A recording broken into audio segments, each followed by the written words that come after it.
what I can figure out to see how I would use. But if you want to go ahead and pitch me, that'd be great. Rarely do you see someone pitch me. I have so few calls like this. This is different than what I'm used to. 2 p.m., 2:30, 3 p.m., Wednesday, 1:30 p.m. How is 2 o'clock tomorrow? Great. Or I'm booked. All right, so let's check out this next call. Hello? Hi, is this? Who is this? This is calling from. Oh, hi. How are you? I'm doing well. How are you? Good. Wow, it's like an old friend calling. You'd be shocked how many people we called during the early HubSpot days, and they're like, oh, I've been a customer for 3 years. They're not a customer. They just read the blog, and they think they're like a customer. So anyway, all right, let's see where she goes. I know we chatted a bit on LinkedIn. I was out of office for most of last week, so apologies if I wasn't following up. But I just wanted to touch base, and I know you said you were interested in learning more about. So just wanted to see if that was still the case. What was the point of the out of office thing? The sales rep said, I'm out of office last week. It's almost she apologized that it took so long to get back to the inbound lead or something. It sounded like almost like maybe this wasn't like a cold call. Somewhat irrelevant, yeah. Exactly. Yeah, definitely. It's a new role for me, so I'm still trying to navigate through it and then just try to figure out what I can figure out to see how I would use. But if you want to go ahead and pitch me, that'd be great. Yeah, okay. Yeah, definitely. We can see if there's some alignment there and just... All right, what do you do? Rarely do you see someone pitch me. Dude, I have so few calls like this. This is different than what I'm used to.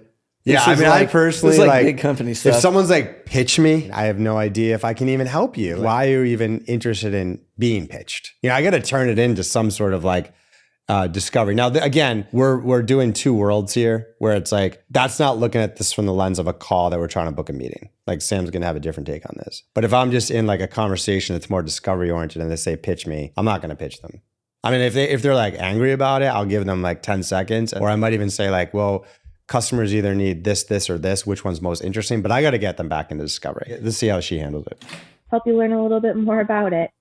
Let me take a look here. So I have availability, let me see here. So she doesn't pitch, she books the meeting. You like it? Yeah, I mean, the goal is to book the meeting. Right. If you got the meeting, just do it.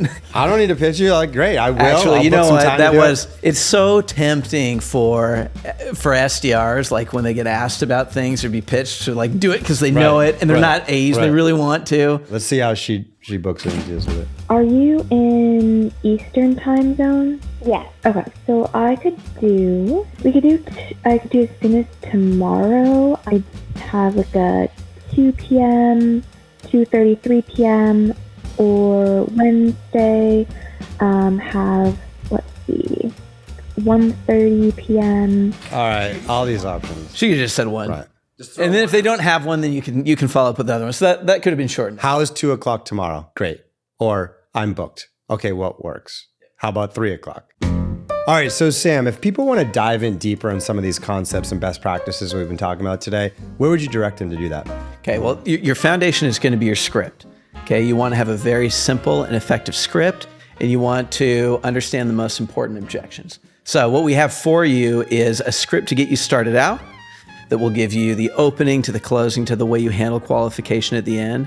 We're also going to give you an objection handling guide with the 5 or 6 most common objections. Like 90-something% of what you're going to get is 5 or 6 different objections, and we go through those in this objection handling guide. Gold. So those are linked in the description of the show. Let's get back to some more calls. All right. 3:30 p.m. tomorrow. Okay. How long does it typically take? I'd probably do just like a half hour. Okay. Let's do Wednesday at 1:30. Okay, perfect. I'll go ahead and send over that invite. And then I just want to confirm the email. Yes, that is correct. Okay. I'll send that invite over in a second here right after we end the call. And then sometimes it does go to spam just for whatever reason. So if you don't see it come through, just let me know. But if you do, just go ahead and accept. You like that? Yes, if it does go to spam, that's indicative of another problem we got as well. Usually it doesn't. But sometimes I would say like, hey, look, sometimes it doesn't come through. If you wouldn't mind just accepting it, then I'll know. Sure, right now. You can use that. Yeah. Let's do it right now. Yeah, I sent the invite. Do you see it? accept it. So I would actually use kind of that same talk track just like as a reason to get them to accept the meeting right then. Do you encourage people to have the KPI being meetings accepted versus meetings booked? So like if they have agreed on the phone to a specific time, sometimes they just like don't accept it, but they'll still show up. You want to get them to accept it because it increases your hold, but it's a really clean one is like they have agreed to a specific time. That's a good metric. When I'm talking through this, like you've had a lot of experience with founders and AEs and things like that. And the way you would approach a discovery call is going to be different with founders than it's going to be for an SDR. For an SDR who's going to ultimately hand this off to someone else, like they need to focus on the meeting and that's it. So I know you got it. Okay, thank you. All right. Yeah, thank you. And we'll talk more on Wednesday. Okay, bye. Thanks. Bye. That was an inbound lead, it sounded like. I think so. So we got, when you inbound leads, like the variables are a little bit different. You have way more forgiveness for an inbound lead. A lot of the tactics that may work with inbound wouldn't necessarily work with outbound. You're just given a lot more grace. I would say there. like perhaps if it was an outbound call from a very well-known brand, it could have sounded like that too. She went straight to the meeting. The person was expecting her call. This was like a pretty routine. Would you have done anything after the meeting book? I don't know how much she had qualified prior to this with the inbound lead. I don't think she did. Yeah, I mean, who knows? But regardless, I mean, like this person did not seem that rushed. They would have given you some stuff. And so after you book the meeting, there's no reason not to spend some time just like learning a little bit about their situation, giving some details that can help the AE jump into that. When you train SDRs on that can be stressful, right? Because that's a very sophisticated skill of like true open-ended discovery that could go anywhere. Do you try to stay away from that or are you okay with it? And how do you train SDRs on it? For this situation, I would just ask like, what caused you to reach out? Yeah. What are you interested in? Like, why is this relevant to you? Like just anything like that. Blabber off and then like AI note takers will grab the context and that's something for the rep to have. If you're passing it off, you don't need to do too much deeper than that because the AE is going to have 30 minutes to do it too. And then the AE is doing it in their style and they'll have all the context. There's not going to be anything missed. But you'd want to at least understand what they're looking for and why they're taking the call just to give, just for context. I want to dive into two topics on that one. First off, they mentioned spam. Like you walk into a client, they're like, Sam, outbound SDRs have been going really well for us. We had 4 last year. It went great. We scaled up to 12 this year. It's still going well, but we find ourselves ending up in spam filters a lot more because we've ramped up the program. Can you help us fix this?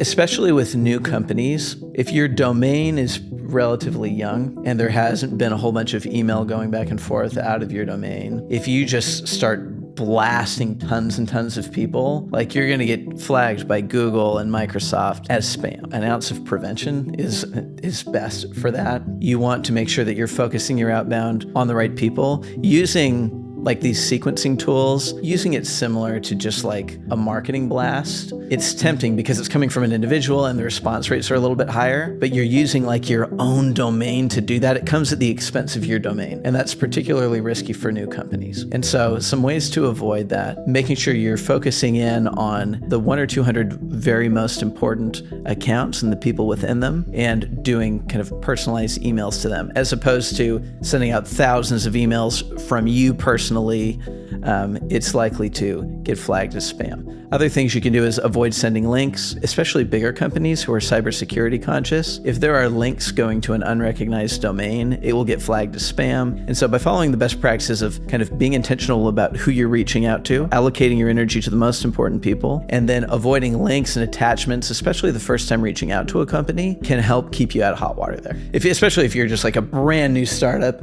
that's just barely going to market, I very strongly recommend using one of those tools that warms your inbox before doing any type of outbound, because they look at the volume of email that's gone in and out, and if it's like nothing and you try to do outbound, you're gonna get flagged right away. All right, pretty easy buyer on that one. Let's see what the next one sounds like.